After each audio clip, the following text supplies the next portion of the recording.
Hello मित्रों, नमस्कार, जय Hind, Vande Mataram. Next exam correct channel में आप तमाम वहाला विद्यार्थी मित्रों નું સ્વાગત છે। મિત્રો, ડેઈલી કરંટ અફેર્સ માં આજના વિડિયોમાં 3 અને 4 મે 2025 ના કરંટ અફેર્સ ને લગતા તમામ મહત્વપૂર્ણ પ્રશ્નો કવર કરવામાં આવ્યા છે।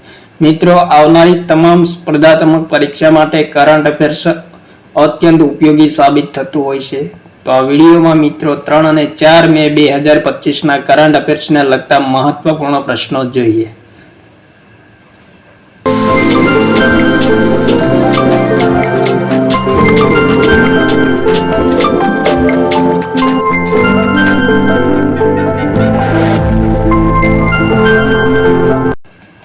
प्रश्न नंबर 1 ताजेतरमा विश्व ऑडियो विज्युअल एंटरटेनमेंट समिट નું આયોજન કયા કરવામાં આવ્યું છે?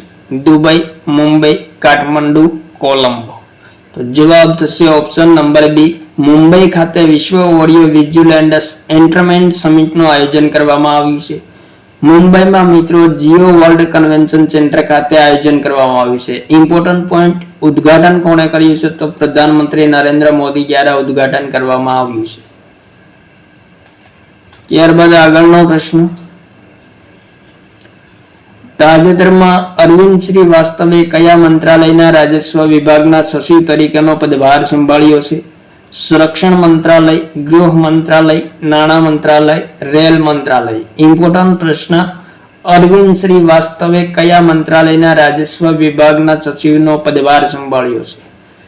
તો પ્રશ્નનો જવાબ થશે ઓપ્શન નંબર સી, નાણાં મંત્રાલયના રાજસ્વ વિભાગના સચિવનો પદભાર સંભાળ્યો છે અરવિંદ શ્રીવાસ્તવે।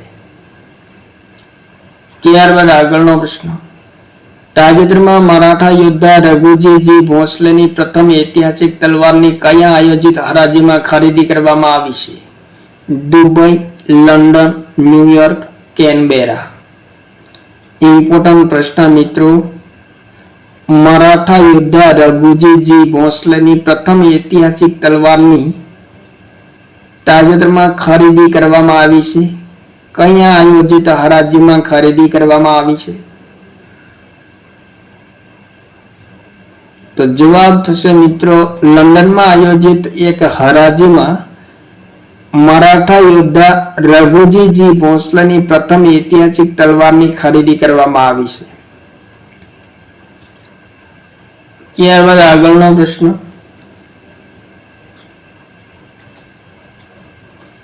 તાજેતરમાં કયા દેશના શાહિદ રાજાએ બંદર પર વિસ્ફોટને કારણે આગમાં 70 લોકોના મૃત્યુ થયા છે?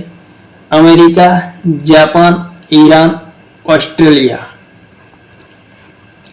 તો જવાબ થશે ઓપ્શન નંબર સી, ઈરાનમાં મિત્રો શાહિદ રાજાએ બંદર આવેલું છે। આ બંદર પર વિસ્ફોટના કારણે તાજેતરમાં આગમાં 70 જેટલા લોકોના મૃત્યુ થયા છે અને અંદાજે મિત્રો 1200 થી વધુ લોકો ઘાયલ થયેલા છે।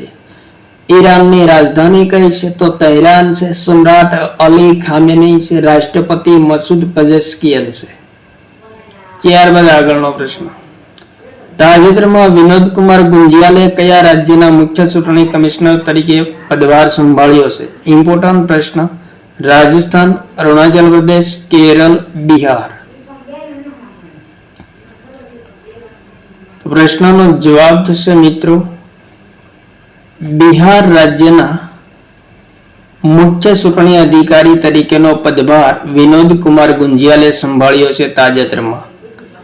ત્યારબાદ આગળનો પ્રશ્ન, તાજેતરમાં રાષ્ટ્રીય ખેલ સચિવ સુજાતા ચતુર્વેદીની કયા આયોગના સભ્ય તરીકે નિયુક્તિ કરવામાં આવી છે? ચૂંટણી પંચ, સંઘ લોક સેવા આયોગ, રેલવે મંત્રાલય, નીતિ આયોગ। ઇમ્પોર્ટન્ટ પ્રશ્ન મિત્રો, રાષ્ટ્રીય ખેલ સચિવ કોણ હતા? તો સુજાતા ચતુર્વેદી, જેમની તાજેતરમાં કયા આયોગના સભ્ય તરીકે નિયુક્તિ કરવામાં આવી છે? તો જવાબ થશે મિત્રો સંઘ લોક સેવા આયોગના સભ્ય તરીકે સુજાતા ચતુર્વેદીની નિયુક્તિ કરવામાં આવી છે। મિત્રો, યુનિયન પબ્લિક સર્વિસ કમિશન વિશે ઇમ્પોર્ટન્ટ પોઈન્ટ જોઈએ। સ્થાપના 1 ઓક્ટોબર 1926 માં થઈ હતી। મુખ્યાલય નવી દિલ્હી ખાતે છે। અધ્યક્ષ કોણ છે? તો પ્રીતિ ચુદન છે અને યુપીએસસી નો ઉલ્લેખ કયા અનુચ્છેદમાં કરવામાં આવેલ છે? બંધારણના 315 થી 323 માં કરવામાં આવેલ છે. ત્યારબાદ આગળનો પ્રશ્ન, તાજેતરમાં કયા રાજ્યની સરકારે ભારતની પ્રથમ AI સંચાલિત રિયલ ટાઈમ વન ચેતવણી પ્રણાલીની શરૂઆત કરી છે? ઇમ્પોર્ટન્ટ પ્રશ્ન મિત્રો, આર્ટિફિશિયલ ઇન્ટેલિજન્સ સંચાલિત રિયલ ટાઈમ વન ચેતવણી પ્રણાલીની શરૂઆત કયા રાજ્યની સરકાર દ્વારા કરવામાં આવી છે? ગુજરાત, મધ્યપ્રદેશ, ઉત્તર પ્રદેશ, મહારાષ્ટ્ર.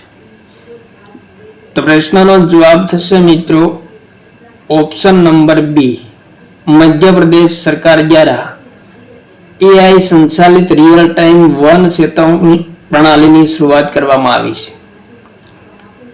ત્યારબાદ આગળનો પ્રશ્ન, તાજેતરમાં કયા દેશે માઉન્ટ એવરેસ્ટ પર પર્વતારોહીઓ માટે નવા નિયમો લાગુ કરવાની ઘોષણા કરી છે? Very most important question. Bharat, Nepal, Bhutan, ચીન. તો જવાબ થશે મિત્રો ઓપ્શન નંબર બી, નેપાળે માઉન્ટ એવરેસ્ટ પર્વત પર પર્વતારોહીઓ માટે તાજેતરમાં નવા નિયમો લાગુ કરવાની જાહેરાત કરી છે.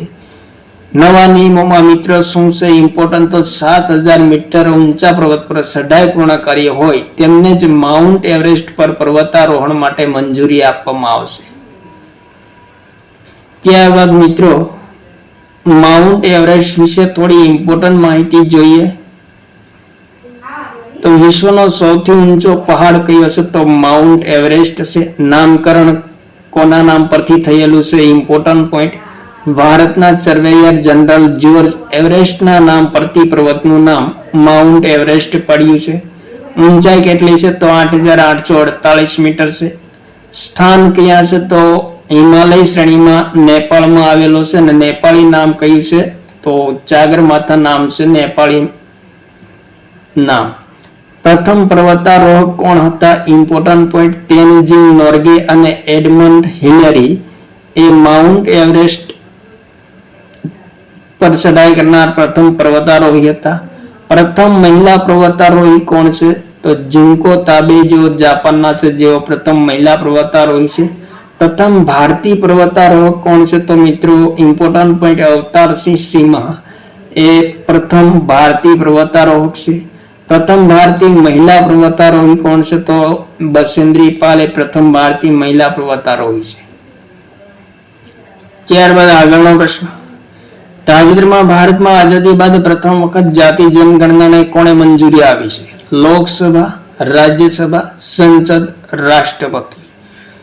તો ઇમ્પોર્ટન્ટ પ્રશ્નનો જવાબ થશે મિત્રો ઓપ્શન નંબર સી, સંસદ. તાજેતરમાં ભારતની કેન્દ્રીય સંસદે કેબિનેટે આઝાદી બાદ પ્રથમ વખત જાતિ જનગણનાને મંજૂરી આપી છે.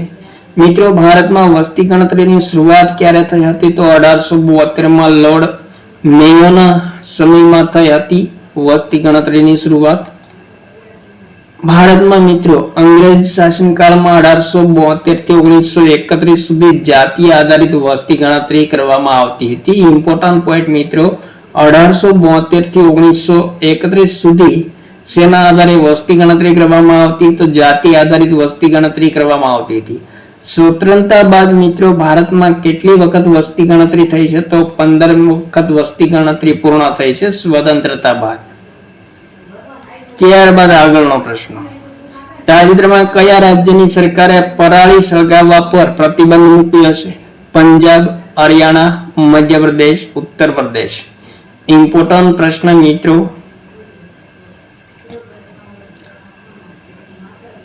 જવાબ થશે મિત્રો ઓપ્શન નંબર સી, મધ્યપ્રદેશ રાજ્યની સરકારે તાજેતરમાં પરાળી સળગાવવા પર પ્રતિબંધ મૂક્યો છે.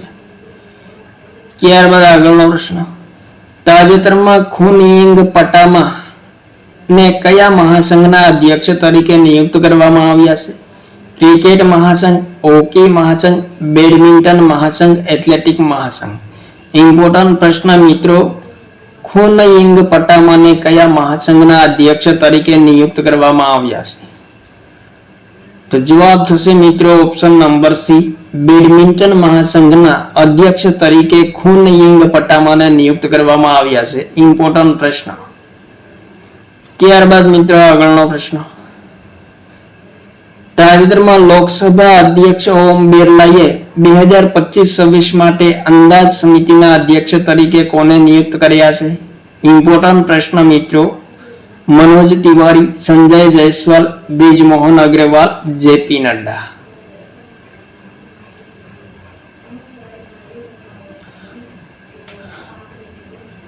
લોકસભા અધ્યક્ષ કોણ છે? તો મિત્રો ઓમ બિરલા છે, જેમણે 2025-26 માટે અંદાજ સમિતિના અધ્યક્ષ તરીકે કોની નિયુક્તિ કરી છે? તો જવાબ થશે ઓપ્શન નંબર બી, સંજય જયસ્વાલની નિયુક્તિ કરવામાં આવી છે. સંજય જયસ્વાલ મિત્રો ભારતીય જનતા પાર્ટીના નેતા છે. અંદાજ સમિતિની સ્થાપના ક્યારે થઈ હતી? તો 1950માં થઈ હતી. કોની ભલામણથી સ્થાપના કરવામાં આવી હતી? તો ઇમ્પોર્ટન્ટ પ્રશ્ન મિત્રો, જ્હોન મથાઈની ભલામણથી અંદાજ સમિતિની સ્થાપના કરવામાં આવી હતી. અને સભ્ય સંખ્યા કેટલી હોય છે? તો 30 હોય છે. અને આ 30 સભ્યો મિત્રો તમામ સભ્યો લોકસભામાંથી આવેલા હોય છે. ત્યારબાદ આગળનો પ્રશ્ન. તાજેતરમાં બેસાખ સમારોહ 2025 માટે ભગવાન બુદ્ધના પવિત્ર અવશેષો કયા દેશમાં મોકલવામાં આવ્યા છે? ઇમ્પોર્ટન્ટ પ્રશ્ન મિત્રો, બેસાખ સમારોહ 2025 માટે ભગવાન બુદ્ધના અવશેષો કયા દેશમાં મોકલવામાં આવ્યા છે? Vietnam, Mongolia, Japan, New Zealand. Important પ્રશ્ન મિત્રો. પ્રશ્નનો જવાબ થશે મિત્રો ઓપ્શન નંબર એ, વિયેતનામમાં મોકલવામાં આવે છે ભગવાન બુદ્ધના પવિત્ર અવશેષોને. શા માટે? તો બેસાખ સમારોહ 2025ના આયોજન માટે. ત્યારબાદ આગળનો પ્રશ્ન. તાજેતરમાં રોમ ખાતે અમેરિકા અને કયા દેશ વચ્ચે પરમાણુ સંવાદના ચોથા સંસ્કરણનું આયોજન થયું છે? ઇમ્પોર્ટન્ટ પ્રશ્ન. Bharat, Iran, Japan, Russia.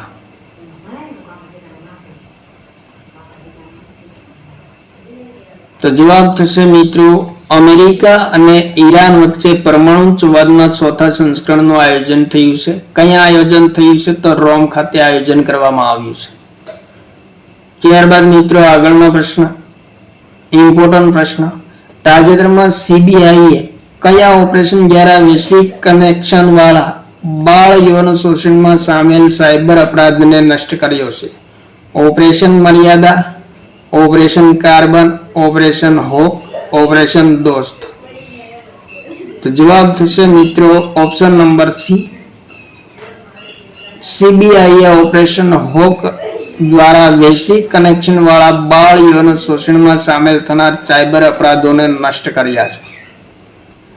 ત્યારબાદ આગળનો પ્રશ્ન. તાજેતરમાં કયા રાજ્યની સરકારે 10 MSME પાર્કનું ઉદ્ઘાટન કર્યું છે? વેરી મોસ્ટ ઇમ્પોર્ટન્ટ ક્વેશ્ચન મિત્રો. ગુજરાત, આંધ્રપ્રદેશ, ઉત્તર પ્રદેશ, તમિલનાડુ. કયા રાજ્યની સરકારે 10 MSME પાર્કનું ઉદ્ઘાટન કર્યું છે?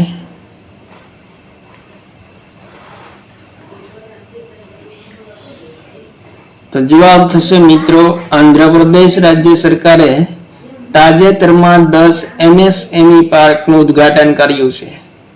ત્યારબાદ આગળનો પ્રશ્ન. તાજેતરમાં યોગ મહોત્સવ 2025 નું આયોજન કરવાનું નિર્ધારિત કરવામાં આવ્યું છે? ગાંધીનગર, પ્રયાગરાજ, નાસિક, નોઈડા. ઇમ્પોર્ટન્ટ પ્રશ્ન મિત્રો, યોગ મહોત્સવ 2025 નું આયોજન ક્યાં કરવામાં આવશે? તો જવાબ થશે ઓપ્શન નંબર સી, નાસિક ખાતે આયોજન કરવામાં આવશે. ત્યારબાદ મિત્રો આગળનો પ્રશ્ન. તાજેતરમાં આલોક જોશીને કઈ સંસ્થાના પ્રમુખ તરીકે નિયુક્ત કરવામાં આવ્યા છે? BSF, NSAB, CRPF, NTPC. Important પ્રશ્ન મિત્રો, આલોક જોશીને કઈ સંસ્થાના પ્રમુખ તરીકે નિયુક્ત કરવામાં આવ્યા છે? તો જવાબ થશે મિત્રો ઓપ્શન નંબર બી, NSAB સંસ્થાના પ્રમુખ તરીકે આલોક જોશીને નિયુક્ત કરવામાં આવ્યા છે. મિત્રો NSAB રાષ્ટ્રીય સુરક્ષા સલાહકાર બોર્ડની સ્થાપના ક્યારે થઈ હતી? તો વર્ષ 1998માં થઈ હતી. ત્યારબાદ આગળનો પ્રશ્ન. બોડો સમુદાયના મહાન નેતા ઉપેન્દ્રનાથ બ્રહ્માની 35મી પુણ્યતિથિ નિમિત્તે તેમની 9 ફૂટ ઊંચી પ્રતિમા ક્યાં સ્થાપિત કરવામાં આવી છે? ઇમ્પોર્ટન્ટ પ્રશ્ન મિત્રો. બોડો સમુદાયના મહાન નેતા હતા ઉપેન્દ્રનાથ બ્રહ્મા, જેમની તાજેતરમાં 35મી પુણ્યતિથિ નિમિત્તે શ્રદ્ધાંજલિ અર્પણ કરવામાં આવી છે અને તેમની 9 ફૂટ ઊંચી પ્રતિમા સ્થાપિત કરવામાં આવી છે. કયા સ્થાપિત કરવામાં આવી છે? તો જવાબ થશે મિત્રો નવી દિલ્હી ખાતે સ્થાપિત કરવામાં આવી છે. ઇમ્પોર્ટન્ટ પોઈન્ટ જોઈએ મિત્રો. 1 મે 2025 ના રોજ ઉપેન્દ્રનાથ બ્રહ્માની 35મી પુણ્યતિથિ પર શ્રદ્ધાંજલિ આપવામાં આવી. મિત્રો ઉપેન્દ્રનાથ બ્રહ્માને બોડોફા તરીકે પણ ઓળખવામાં આવતા હતા, બોડો લોકોના પિતા તરીકે પણ ઓળખવામાં આવતા હતા અને બોડો લોકોના અધિકારો માટે શાંતિપૂર્ણ આંદોલનનું નેતૃત્વ ઉપેન્દ્રનાથ બ્રહ્માએ કર્યું હતું. ઇમ્પોર્ટન્ટ પોઈન્ટ મિત્રો, અલગ બોડોલેન્ડની માંગણી કરનાર કોણ હતા? તો ઉપેન્દ્રનાથ બ્રહ્મા હતા. ત્યારબાદ આગળનો પ્રશ્ન. તાજેતરમાં એશિયન ગેમ્સ 2026માં કઈ રમતનું સૌપ્રથમ વખત સામેલ કરવામાં આવી છે? ઇમ્પોર્ટન્ટ પ્રશ્ન. એશિયન ગેમ્સ 2026માં કઈ રમતને સૌપ્રથમ વખત સામેલ કરવામાં આવી છે? Very most important question. તો જવાબ થશે મિત્રો મિક્સડ માર્શલ આર્ટ્સ રમતને સામેલ કરવામાં આવી છે એશિયન ગેમ્સ 2026માં. ત્યારબાદ આગળનો પ્રશ્ન. તાજેતરમાં દેવેન ભારતીને કયા શહેરના પોલીસ કમિશનર તરીકે નિયુક્ત કરવામાં આવ્યા છે? ઇમ્પોર્ટન્ટ પ્રશ્ન મિત્રો. દેવેન ભારતીને કયા શહેરના પોલીસ કમિશનર તરીકે નિયુક્ત કરવામાં આવ્યા છે? દિલ્હી, અમદાવાદ, મુંબઈ, લખનઉ. તો જવાબ થશે મિત્રો ઓપ્શન નંબર સી,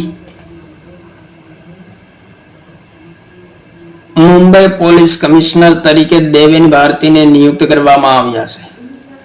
ત્યારબાદ મિત્રો આગળનો પ્રશ્ન, ઇમ્પોર્ટન્ટ પ્રશ્ન. તાજેતરમાં ભારત સેમિકન્ડક્ટર મિશનના સીઈઓ કોણ બન્યા છે? અમિતેશ કુમાર સિંહા, જીતેન્દ્ર મિશ્રા, રામમોહન નાયડુ, અરુણ સિંઘલ. ઇમ્પોર્ટન્ટ પ્રશ્ન મિત્રો. ભારત સેમિકન્ડક્ટર મિશનના ચીફ એક્ઝિક્યુટિવ ઓફિસર કોણ બન્યા છે? તો જવાબ થશે મિત્રો ઓપ્શન નંબર એ, અમિતેશ કુમાર સિન્હા બન્યા છે. ત્યારબાદ મિત્રો આગળનો પ્રશ્ન. ગ્લોબલ ફાયર પાવર રિપોર્ટ અનુસાર સક્રિય સૈન્ય કર્મચારીઓની દ્રષ્ટિએ ભારત કેટલામાં સ્થાન પર છે? ઇમ્પોર્ટન્ટ પ્રશ્ન મિત્રો.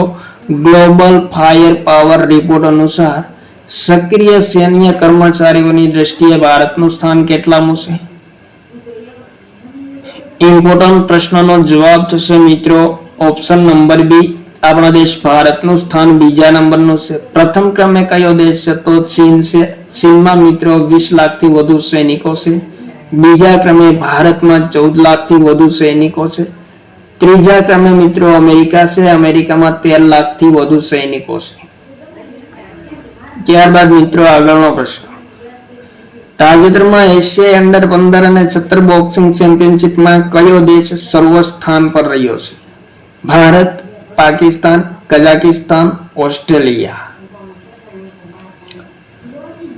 એશિયાઈ અંડર 15 અને અંડર 17 બોક્સિંગ ચેમ્પિયનશિપમાં કયો દેશ સર્વસ્થાન પર રહ્યો છે? તો જવાબ થશે મિત્રો ઓપ્શન નંબર સી, કઝાકિસ્તાન સર્વસ્થાન પર રહ્યો છે. ત્યારબાદ મિત્રો આગળનો પ્રશ્ન. તાજેતરમાં તિરુવનંતપુરમમાં Vizhinjam international deep sea water multipurpose sea પોર્ટનું ઉદ્ઘાટન કોણે કર્યું છે? નરેન્દ્ર મોદી, પિનરાઈ વિજયન, દ્રૌપદી મુર્મુ, અમિત શાહ. ઇમ્પોર્ટન્ટ પ્રશ્ન મિત્રો. તિરુવનંતપુરમમાં Vizhinjam international deep sea water multipurpose sea પોર્ટનું ઉદ્ઘાટન કરવામાં આવ્યું છે તાજેતરમાં. કોના દ્વારા ઉદ્ઘાટન કરવામાં આવ્યું છે? તો જવાબ થશે પ્રધાનમંત્રી નરેન્દ્ર મોદી દ્વારા ઉદ્ઘાટન કરવામાં આવ્યું છે. ત્યારબાદ આગળનો પ્રશ્ન. ભારતીય રેટિંગ એજન્સી કેયર રેટિંગ્સ લિમિટેડના રિપોર્ટ અનુસાર 2025માં સર્વોચ્ચ પ્રદર્શન કરનાર રાજ્ય કયું બન્યું છે? ઇમ્પોર્ટન્ટ પ્રશ્ન. ઉત્તર પ્રદેશ, તમિલનાડુ, ગુજરાત, મહારાષ્ટ્ર. તો પ્રશ્નનો જવાબ થશે મિત્રો મહારાષ્ટ્ર રાજ્ય એ સર્વોચ્ચ પ્રદર્શન કરનાર રાજ્ય બન્યું છે? કેર રેટિંગ્સ લિમિટેડના રિપોર્ટ અનુસાર મિત્રો સર્વોચ્ચ પ્રદર્શનમાં રાજકીય, આર્થિક, સામાજિક તમામ બાબતોનો સમાવેશ થાય છે. પ્રથમ ક્રમે મહારાષ્ટ્ર છે, બીજા ક્રમે આપણું ગુજરાત છે અને ત્રીજા ક્રમે કર્ણાટક રાજ્ય છે. ત્યારબાદ આગળનો પ્રશ્ન, તાજેતરમાં beyond the courtroom reflection on law, constitution and nationhood પુસ્તકનું વિમોચન થયું છે. તેના લેખક કોણ છે? પંકજ મિશ્રા, ફાલી સેમ નરીમન, અમિતાભ કુમાર, પ્રશાંતિ રામ. ઇમ્પોર્ટન્ટ પ્રશ્ન મિત્રો, beyond the courtroom reflection on law, constitution and nationhood પુસ્તકનું વિમોચન કરવામાં આવ્યું છે. આ પુસ્તકના લેખક કોણ છે? તો જવાબ થશે ઓપ્શન નંબર બી, ફાલી સેમ નરીમન દ્વારા લખવામાં આવેલ છે પુસ્તક, જેમનું તાજેતરમાં અનાવરણ કરવામાં આવ્યું છે. ત્યારબાદ આગળનો પ્રશ્ન, સર્બિયામાં આયોજિત FIDE world school chess championship 2025માં ગુજરાતના કયા શહેરની 7 વર્ષની વાકા લક્ષ્મીએ વર્લ્ડ ચેમ્પિયનશિપનો ખિતાબ જીત્યો છે? વેરી મોસ્ટ ઇમ્પોર્ટન્ટ પ્રશ્ન મિત્રો, ગુજરાતના કરંટ અફેર્સને લગતો મહત્વપૂર્ણ પ્રશ્ન. વાકા લક્ષ્મીએ માત્ર 7 વર્ષની ઉંમરે FIDE world school chess championship 2025માં ખિતાબ પ્રાપ્ત કર્યો છે. કયા શહેર સાથે સંબંધિત છે? તો જવાબ થશે મિત્રો ઓપ્શન નંબર સી, સુરત શહેરની છે વાકા લક્ષ્મી, જેમણે સર્બિયામાં આયોજિત FIDE world school chess championship 2025માં ખિતાબ પ્રાપ્ત કર્યો છે. સૌથી ઓછી ઉંમરે, માત્ર 7 વર્ષની ઉંમરે. ત્યારબાદ આગળનો પ્રશ્ન, તાજેતરમાં વિશ્વ ટૂના દિવસ ક્યારે મનાવવામાં આવ્યો છે? 30 એપ્રિલ, 1 મે, 2 મે અને 3 મે. વિશ્વ ટૂના દિવસ ક્યારે મનાવવામાં આવે છે? તો જવાબ થશે મિત્રો ઓપ્શન નંબર સી, 2 મેના રોજ વિશ્વ ટૂના દિવસ મનાવવામાં આવે છે પ્રતિવર્ષ. ત્યારબાદ આગળનો પ્રશ્ન, તાજેતરમાં કયા નગર નિગમે પ્રમાણિત ગ્રીન મ્યુનિસિપલ બોન્ડ જારી કર્યું છે? અમદાવાદ નગર નિગમ, મુંબઈ નગર નિગમ, સુરત નગર નિગમ, ગાઝિયાબાદ નગર નિગમ. ઇમ્પોર્ટન્ટ પ્રશ્ન, કયા નગર નિગમે પ્રમાણિત ગ્રીન મ્યુનિસિપલ બોન્ડ જારી કર્યું છે? તો જવાબ થશે ઓપ્શન નંબર ડી, ગાઝિયાબાદ નગર નિગમે પ્રમાણિત ગ્રીન મ્યુનિસિપલ બોન્ડ જારી કર્યું છે. તો આ હતા મિત્રો 3 અને 4 મે 2025ના કરંટ અફેર્સને લગતા મહત્વપૂર્ણ પ્રશ્નો, જે આવનારી તમામ સ્પર્ધાત્મક પરીક્ષા માટે વેરી મોસ્ટ ઉપયોગી સાબિત થશે. થેન્ક યુ મિત્રો. જય હિન્દ, વંદે માતરમ.